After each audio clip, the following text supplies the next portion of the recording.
This is a story about how a 12-year-old kid, obsessed with flight simulators, ended up landing a passenger plane. You're thinking, no way, that's impossible. But trust me, what happened on that flight to Hawaii will absolutely blow your mind. It all started with Jake, a kid who practically lived in front of his computer screen. Jake wasn't your typical preteen. Forget sports, forget hanging out with friends. His heart belonged to the sky, or rather, the virtual sky. His room was his cockpit, the computer his aircraft. The flight simulator wasn't just a game to him. It was everything. He'd spend hours, days even, lost in the intricate details, the realistic controls, the feeling of being in complete command. You know that feeling when you're so into something that the rest of the world just fades away? That was Jake. His parents, Tom and Sarah, were less enthusiastic. Tom, a quiet, practical guy, a man of few words but many worries, saw it as a problem. "Jake, you're always on that thing. It's not real life," he'd grumble, his voice a mix of frustration and genuine concern. "Go outside, play, do something productive." He just didn't get it. Sarah, she was a bit more understanding, the peacemaker of the family. She could see the pure joy on Jake's face when he was flying, but she worried too. "Tom, he's just a kid. Let him have his fun," she'd say, trying to smooth things over. "But Jake, honey, maybe a little balance? Some fresh air? Make some friends?" She was trying, bless her heart, to find a middle ground that would keep everyone happy. But Jake, he found a freedom in that simulator he couldn't find anywhere else. He wasn't just some kid messing around, he was Captain Jake. He pored over manuals, learning about lift and drag, emergency procedures, navigation, the works. He dreamed of being a real pilot, soaring through the actual sky. But he knew his parents didn't take it seriously. To them, it was a phase, a silly fantasy. The simulator became a kind of wall between them. Tom grew more impatient, Sarah more worried. "Jake, this isn't healthy," she'd say, trying to be gentle but firm. "But Mom, I'm learning. This is important to me," Jake would argue, his voice a messy mix of frustration and a desperate need to be understood. He knew, deep down, it was more than a game. It was a calling. And so, between virtual takeoffs and landings, Jake kept dreaming.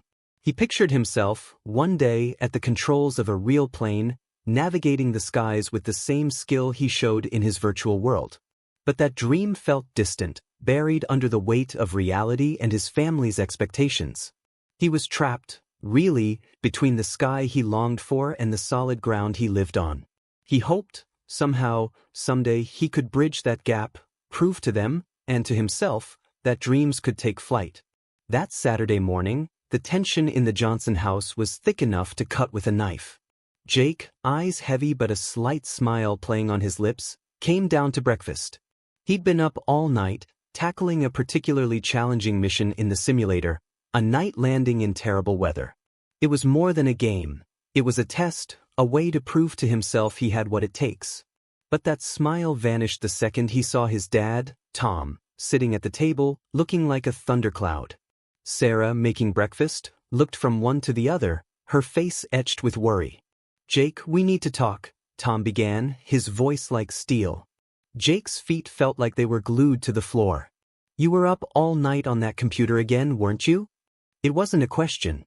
"This is unacceptable, Jake. I've told you a million times, those games aren't real life. The world doesn't work like that. It's not controlled by a keyboard and a mouse." Jake tried to defend himself, but the words caught in his throat. He knew anything he said would be brushed aside. He felt this pressure building inside him, a mix of frustration and sadness. He loved the simulators, not just as an escape, but as a stepping stone to his dream. "Dad, I was just practicing. I really want to learn this.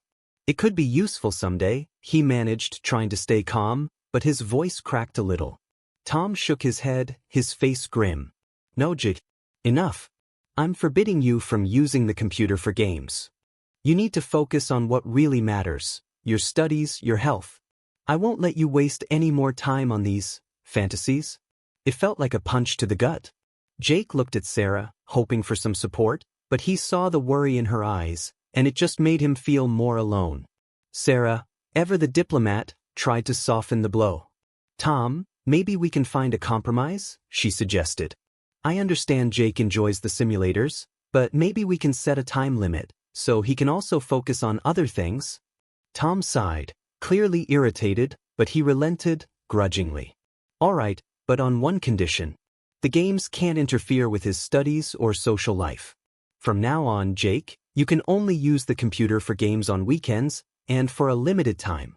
Jake nodded slowly, a mix of relief and disappointment swirling inside him. It wasn't what he wanted, but it was better than nothing. Still, he couldn't shake the feeling that something had fractured between him and his parents. The misunderstanding, the lack of support for his dream, it created this invisible but very real barrier. Sarah looked at Jake, her expression gentle but worried. Jake, we know you love this, but your father's right. There's a whole world out there. Maybe if you show them you can balance things, they'll see how important this is to you. Jake nodded again, but inside, a storm was brewing. He wanted to prove his dream wasn't just some childish fantasy, but now he felt more alone than ever on that journey. He got up, headed to his room, and made a silent promise. He would find a way to reach the sky, even if he had to fly solo. Summer arrived, and with it, a much-needed family vacation. Tom and Sarah decided a trip to Hawaii was just what they needed to ease the tension. Despite the excitement, that unspoken tension between Jake and his dad was still there, like a low hum in the background. At the airport, waiting to board, Jake was torn. He was excited about the trip, but also anxious. He'd be away from his simulators, his escape, his world. He knew this was a chance to reconnect with his family, but the urge to fly, even virtually, was a constant pull. When it was time to board, Jake's curiosity took over. He watched the crew, especially the pilots, with intense fascination. Every movement, every check, was like a perfectly choreographed dance. As he walked past the cockpit, he peeked inside, his eyes wide with wonder. The controls, the monitors, the instruments, all so familiar from his games, yet infused with a complexity he yearned to master. For a split second, the pilot looked up and smiled, noticing the boy's intense interest. You want to be a pilot someday? He asked, his voice friendly. Jake, surprised and thrilled, could only nod enthusiastically. Then study hard, and never give up on your dream, the pilot said, giving him an encouraging look before returning to his pre-flight checks. The pilot's words resonated deeply. Jake sat in his seat, gazing out the window as the plane taxied down the runway. His heart was pounding with the thrill of the experience. He knew this was where he belonged, in the air, at the controls. The expanding horizon as they climbed only reinforced his desire to make this dream a reality. During the flight, as everyone settled in, Jake couldn't get the cockpit out of his head. He remembered every detail, every switch, every light. Every dial that was a part of the control panel that he was familiar with from all of his hours of gameplay. Only now it was real. Tom and Sarah, meanwhile, watched their son with a mix of emotions.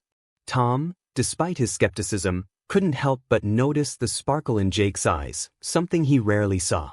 Sarah, ever the mediator, hoped this trip would bring a new perspective for everyone. As the plane cruised over the vast Pacific, Jake let himself be lulled by the calmness of the flight. But his mind was far away, imagining himself in the cockpit, controlling that immense machine. It was a dream he clung to, despite everything. And there, among the clouds and the endless blue, Jake felt a peace he hadn't felt in a long time. It was like he was closer to his goal than ever before.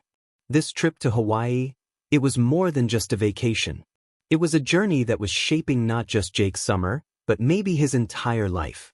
The flight to Hawaii seemed calm. The plane was cruising smoothly, passengers were relaxed, enjoying the in-flight service. Jake, sitting next to his parents, was still lost in his thoughts about the cockpit when a strange commotion started among the flight attendants. They were whispering to each other, their faces etched with worry. Suddenly, one of the attendants stepped into the cabin, her expression alarming. She tried to stay calm, but her voice betrayed the seriousness of the situation. Ladies and gentlemen, we are experiencing a medical emergency in the cockpit. Please remain seated and follow the crew's instructions. The announcement was met with a wave of murmurs and concerned looks. Jake's heart started racing. He looked at his parents, who were trying to hide their fear. "What's happening?" Sarah asked, her voice barely a whisper. Tom, always the rational one, tried to reassure her. "It must be something the crew can handle. They're trained for this." But as time passed, things seemed to get worse. Another announcement, this time more urgent. "If there is a doctor on board, please identify yourself immediately." The request sent a jolt of panic through the cabin. Jake, a mix of fear and curiosity bubbling inside him, peeked between the seats to see what was going on. Then he heard something that made his blood run cold. One of the flight attendants, talking on the phone, mentioned that both the pilot and co-pilot had fainted. Jake felt a chill run down his spine. How is that possible? He thought. He knew enough about aviation to understand that without someone at the controls, they were in serious trouble. The plane started experiencing light, but noticeable, turbulence. Jake noticed they were losing altitude. The tense silence in the cabin was broken only by the hushed whispers of passengers, some already starting to panic. The crew was trying to maintain calm and order, but it was clear the situation was spiraling out of control. Jake looked at Tom and Sarah, and for the first time, he saw genuine fear on his father's face. Sarah was clutching Jake's hand, trying to convey a reassurance she clearly didn't feel. "Everything will be okay," she murmured, more to herself than to anyone else. As the flight attendants struggled to manage the situation, Jake felt this overwhelming impulse. He'd spent countless hours in flight simulators, dealing with complex, albeit fictional, emergencies. He knew this wasn't the same as flying a real plane, but maybe he could help. Getting up, his heart pounding like a drum, Jake made his way to the aisle. He approached one of the attendants and said, with more courage than he actually felt, "I know this sounds crazy, but I have some experience with flight simulators. Maybe I can help?"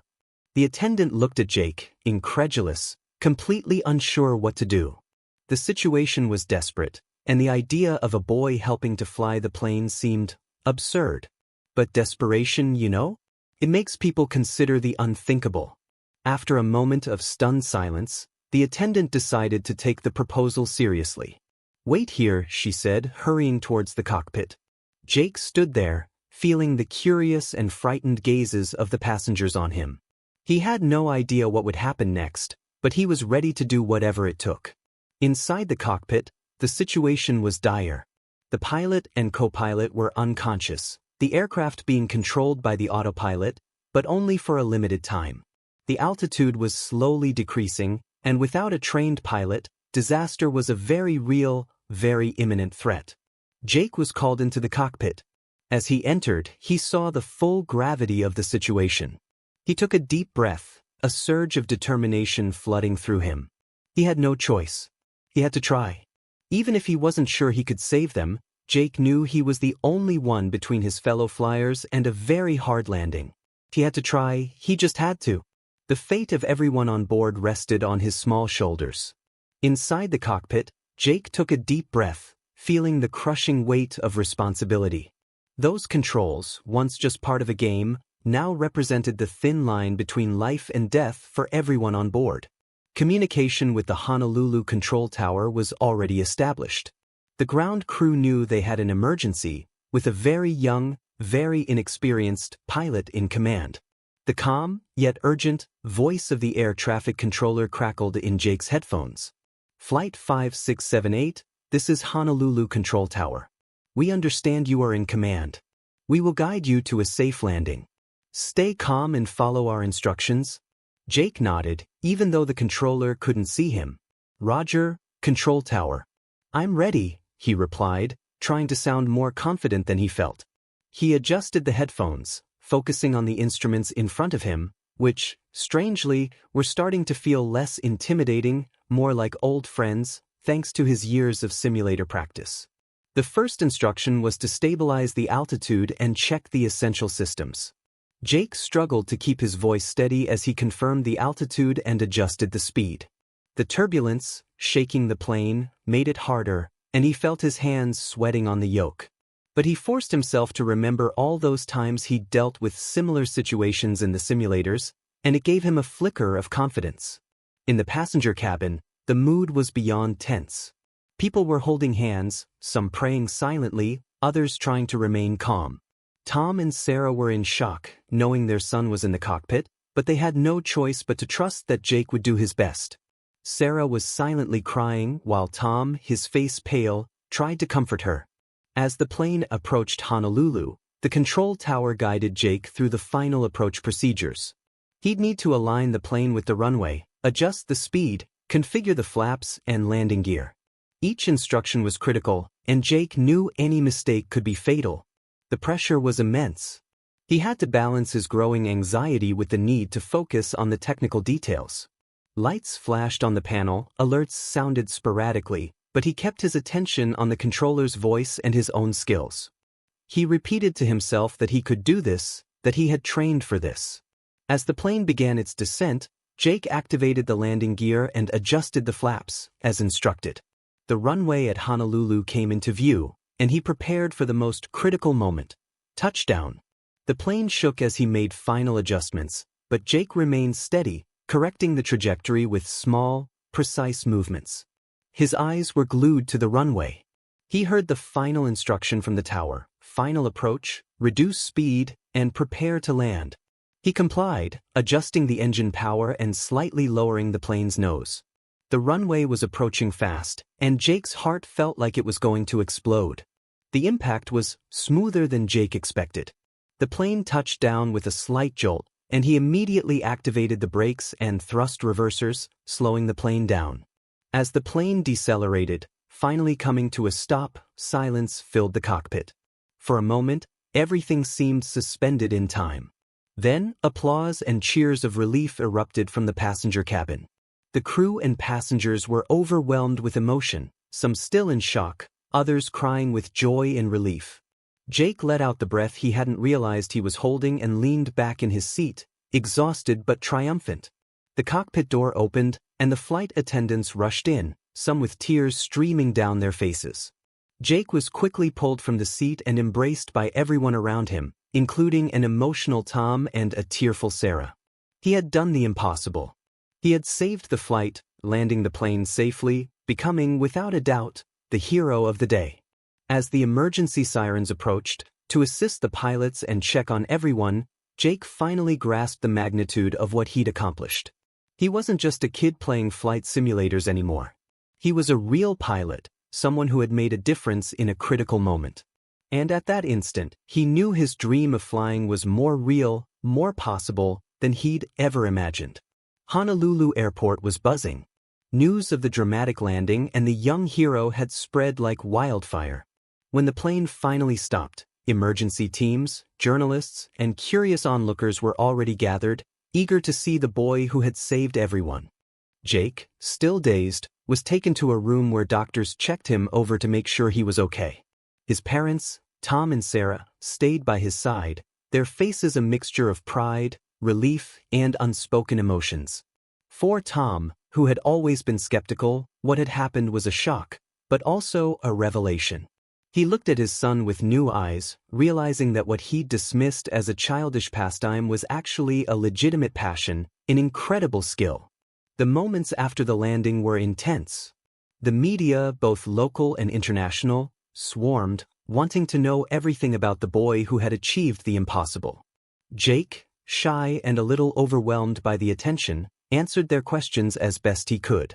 He was described as calm, focused, a young man with an uncommon passion and extraordinary talent. The airline, grateful and impressed, organized a small ceremony. Jake was invited onto a makeshift stage, where he received a standing ovation from the crew and passengers, now safe and sound. The CEO of the airline presented Jake with a plaque of honor, recognizing his bravery and skill. "Jake, you demonstrated incredible control and courage. On behalf of everyone on board, and our company, we thank you from the bottom of our hearts," the executive said, visibly moved. Tom and Sarah were in the audience, watching with silent pride. Tom approached Jake after the ceremony, placing a firm hand on his son's shoulder. "Jake, I never imagined that your games could prepare you for something like this," Tom began, his voice filled with newfound understanding. "I was wrong. You proved you're more than just a kid playing on a computer. You have talent, courage, and today, you saved our lives, and the lives of everyone here." Jake looked at his father, tears welling up in his eyes.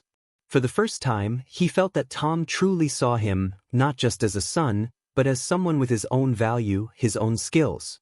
Sarah hugged Jake tightly, whispering words of pride and love.